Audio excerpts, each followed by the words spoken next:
ಹೇಳೋದು ಸರ್? ಟೈಮಿಗೆ ಸರಿ ಬಸ್ ಬಿಟ್ಟಿದ್ದೀರಾ ಅಂತ ಹೇಳ್ತೀರಿ. ಎಲ್ಲಿ ಉಂಟು ಸರ್ ಟೈಮಿಂಗು? ನಾವು 6 ಗಂಟೆ ನಾವು ನಡಿಬೇಕು. ಎಳಬೇರಿಯಿಂದ ಒಳಗೆ ಬರ್ಬೇಕಾದ್ರೆ ಅಲ್ಲಿ ನಮಗೆ ಬಸ್ಸಿನ ವ್ಯವಸ್ಥೆ ಇಲ್ಲ ಸರ್. ನಾವು ಆರ್ಜಿ ಬಸ್ ಸ್ಟ್ಯಾಂಡ್ ಅಲ್ಲಿ ಶನೇಶ್ವರ ಮೂರ್ತಿಯಲ್ಲಿ ಇದೇ ಗಾಡಿಯಲ್ಲಿ ನಿಂತ್ಕೋಬೇಕು. ಮಳೆಗಾಲ ಬಂದಾಗ ಬಸ್ ಹತ್ತಿದ್ರೆ ಬಸ್ಸು ಕೂಡ ಸೋತದೆ.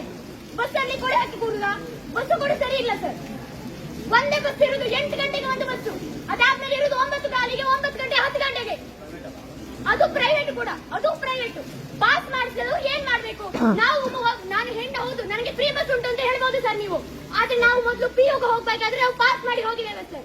ನಮಗೆ ಫ್ರೀ ಬಸ್ ಫೆಸಿಲಿಟಿ ಬೇಡ ಬೇಡ. ಬೇಗ ಯಾರಿಗಾದ್ರೂ ಹೆಣ್ಮಕ್ಳು ಫ್ರೀ ಬಸ್ ಫೆಸಿಲಿಟಿ ಬೇಕಾ?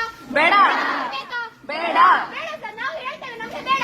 ನಮ್ಗೆ ವಿದ್ಯೆ ಬೇಕು ಸರ್, ನಮ್ಗೆ ವಿದ್ಯೆ ಬೇಕು. ನಾವು ಕಾಲೇಜಿಗೆ 10ವರೆಗೆ ಹೋದ್ರೆ ನಮ್ಮನ್ನು ಸೇರಿಸುವುದಿಲ್ಲ, ಗೇಟ್ ಬಾಗಿಲು ತೆಗೆಯುವುದಿಲ್ಲ, ವಾಚ್ಮೆನ್ ಒಳಗೆ ಬಿಡುವುದಿಲ್ಲ ಸರ್. ಇದಕ್ಕೆ ಯಾರು ಸರ್ ನ್ಯಾಯ ಕೊಡುದು? ನೀವು ಹೇಳ್ತೀರಿ